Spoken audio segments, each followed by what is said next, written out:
ನಾಗರಿಕ ಪ್ರಜ್ಞೆ ಮರೆತ ಮಹಿಳೆಯ ಅಸಹ್ಯಕರ ವರ್ತನೆ. ಎಳನೀರಿನ ಗೆರಟೆಯಲ್ಲಿ ಮಗನಿಂದ ಮೂತ್ರ ಮಾಡಿಸಿ ರಸ್ತೆಗೆ ಎಸೆದ ತಾಯಿ. ನೇಹಾ ಹೆಸರಿನ ಎಕ್ಸ್ ಖಾತೆಯಲ್ಲಿ ಹಂಚಿಕೊಳ್ಳಲಾದ ಈ ವಿಡಿಯೋದಲ್ಲಿ ಮಹಿಳೆಯೊಬ್ಬರು ಎಳನೀರು ಕುಡಿದ ನಂತರ ಉಳಿದ ಗೆರಟೆಯನ್ನು ಮಗನ ಮೂತ್ರ ವಿಸರ್ಜನೆಗೆ ಬಳಸಿಕೊಂಡಿದ್ದಾರೆ.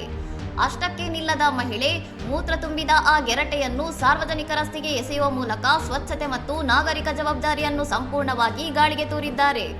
ಈ ವಿಡಿಯೋ ಈಗಾಗಲೇ ಸಾವಿರಾರು ವೀಕ್ಷಣೆಗಳನ್ನು ಕಂಡಿದ್ದು, ಸಾರ್ವಜನಿಕ ಸ್ಥಳಗಳಲ್ಲಿ ಇಂತಹ ಅಸಹ್ಯಕರ ಕೃತ್ಯ ಎಸಗಿದ ಮಹಿಳೆಯ ವಿರುದ್ಧ ನೆಟ್ಟಿಗರು ತೀವ್ರ ಆಕ್ರೋಶ ವ್ಯಕ್ತಪಡಿಸಿದ್ದಾರೆ.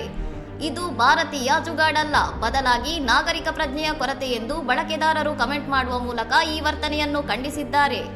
ಸಮಾಜದಲ್ಲಿ ಸುಶಿಕ್ಷಿತರೇ ಇಂತಹ ಕೆಲಸಗಳನ್ನು ಮಾಡಿದರೆ ಮುಂದಿನ ಪೀಳಿಗೆಗೆ ಯಾವ ಮಾದರಿ ಹಾಕಿಕೊಟ್ಟಂತಾಗುತ್ತದೆ ಎಂದು ಅನೇಕರು ಪ್ರಶ್ನಿಸುತ್ತಿದ್ದಾರೆ.